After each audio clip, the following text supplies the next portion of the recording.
I'm Laura. And we are TwoPaperGirls.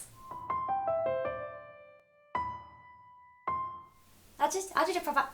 Yes, I did I. I think I saw you going. It went off and then you come back. I was like, ooh. Today we're doing our October wrap-up. Can't believe October's over already.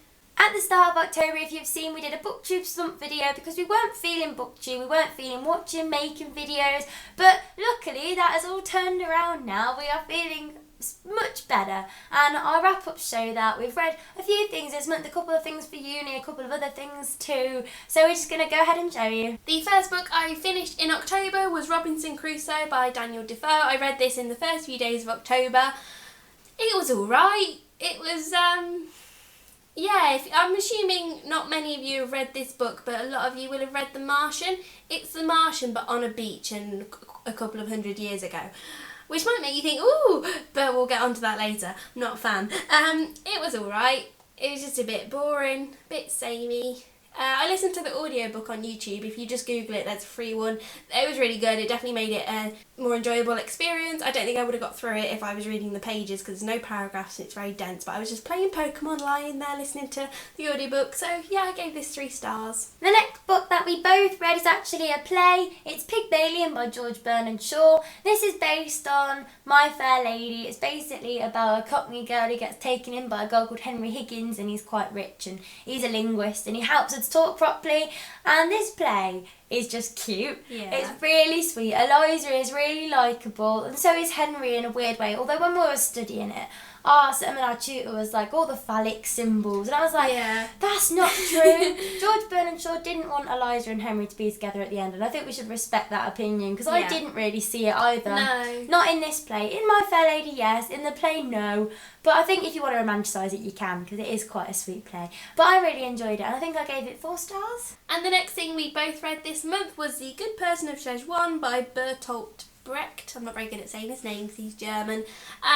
This was a strange play. It was all about this female prostitute who dresses up as a man. She gets given loads of money by the gods because she's a very good and pure person, and then she opens up a tobacconist shop, but she gets kind of walked over by everyone. So she creates this whole alter ego as a man where she like puts her foot down, and it started off really good. The whole gods thing was a bit weird to imagine it on stage. Nowadays it's not really the sort of thing you get, but it started off really good and then it just kind of went downhill. I gave it 3 stars because it was okay, but I didn't love it. I gave it 3 stars too because I don't understand Brechtian theatre. Yeah, it's really strange and I can't imagine it. And the play started off well, like Laura said, and then it just got like, it's quite long and nothing really happens apart from she just gets walked over and then she just gets married and they're expecting her alter ego to turn up and he never does because obviously it's her, and it's just a bit like when you know what's going to happen it gets a bit boring, but if you want something a bit different and a play that's completely out of the ordinary, then this is a really good one. The next book I finished this month was The Next Together by Lauren James. This was actually on my October TBR because I strayed away from my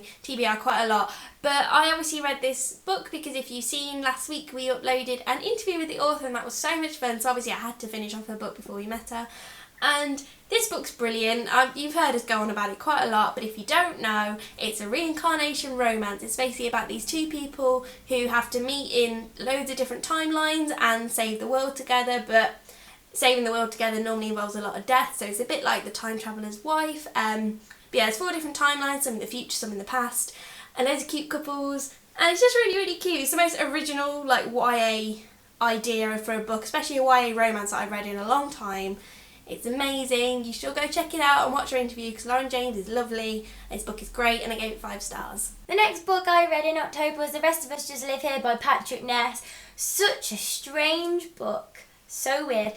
At the start of every chapter there's like a little paragraph that talks about the other storyline going on at the same time of the indie kids, the ones that are saving the world and getting like dead and things like that. And then the entire of the book is just about a normal guy with OCD and a mum who doesn't really care about them because she's running to be a politician, and he has 2 sisters and she has like an eating disorder and the younger one's like a child and she's obsessed with a band who's basically One Direction. And it's just like normal people, but then his best friend is like a god who can talk to cats, and it's very strange. It's so weird. And I didn't know quite what to make of it, but I was reading it and I was really enjoying it, and it's beautiful, and look how gorgeous it is, it's got yellow pages. And I gave it 3.5, 4 stars. I'm really not sure. It was such a mixed bag. But Patrick Ness is a mixed bag for me because I don't really like it. I didn't like The Knife Will Let It Go, but I loved More Than This. And this was kind of like an in-between. Yeah. I would suggest reading this before More Than This because More Than This is brilliant. But this is kind of average, but still read it. The next thing I read in November was Rat Queens by the authors I never remember the name of and can't pronounce. This is volume 2. You might remember me gushing over volume 1 after the booktubeathon and saying I'm going to wait for volume 2. Then I went in a graphic novel shop and I saw it and I was like, it must be mine. And I finally picked it up and it was amazing. It was just as good as volume 1. I gave it like 4.75 stars. I just deducted like a tiny bit because I was a bit confused with the storyline at times. It had flashbacks and it didn't make it clear that it was a flashback, so you kind of had to realise yourself.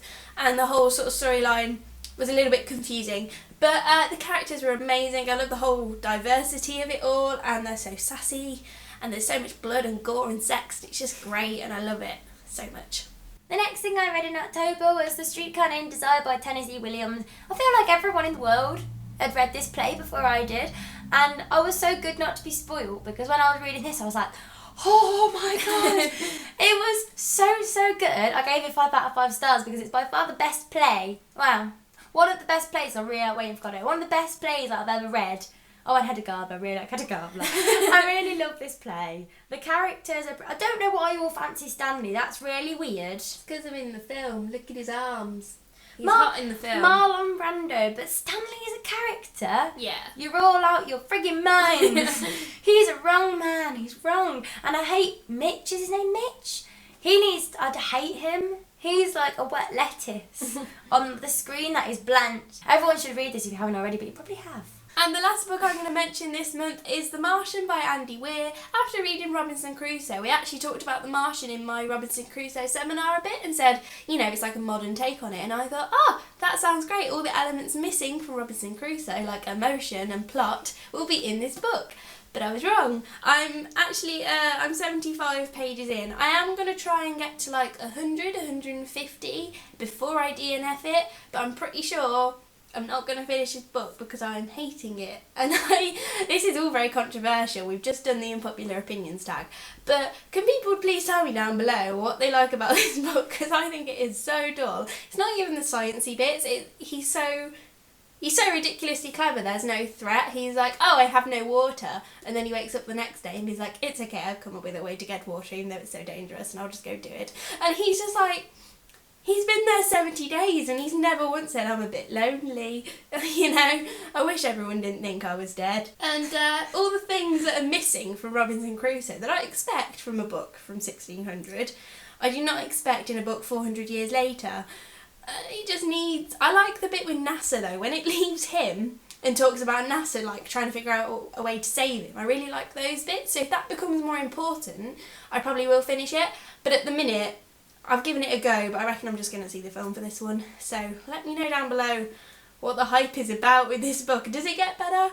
Because at the minute, I'm not a fan. The last book that I read in October was The Tattooed Heart, which is the second book in the Messenger of Fear series by Michael Grant. At least I hope it's a series. But it kind of felt like this got wrapped up a little bit. Because Mara is the apprentice to the Messenger of Fear who goes round and like does some moral things to people that have done badly. But this book was just, there's a line, Michael Grant. There's a line that you must not cross.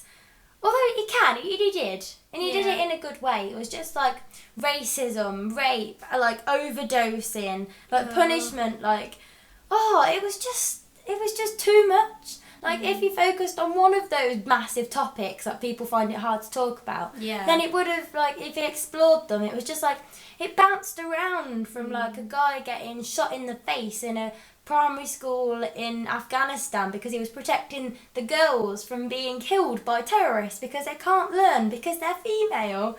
And then it jumped to this girl who's overdosing because her father was a demon, and then she got all the money nicked from her from a really horrible woman. And it was just awful. I was just there like, this is painful to read about these poor people. But I really enjoyed it, as always, because Michael Grant's a really good writer. It wasn't as well written as the first one, because it bounced around too much and the storyline and the plot was just a bit all over the place. But but I did really enjoy it, and the characters are really well developed, and I gave it 3.5 out of 4 stars. So that is it for That's it for our October. That's it for our October wrap up. I know you're gonna laugh. Sorry. I think we did pretty well, all things considering, especially as things are getting more stressful now. We've got coursework and stuff, but like we said, we're not feeling as slumpy anymore with reading or with BookTube. You'll probably notice we're commenting more and uploading better videos, and we'll be a bit happier in videos and things like that. But it was definitely helpful to talk about it. So thank you everyone that joined in our little discussion. So keep an eye out for our November TBR, because hopefully November will be even better, because last year November was our slumpy month and we've had it October this year. So November's going to be great. Let us know down below what you've enjoyed reading in this October, and we'll see you in the next video. Bye!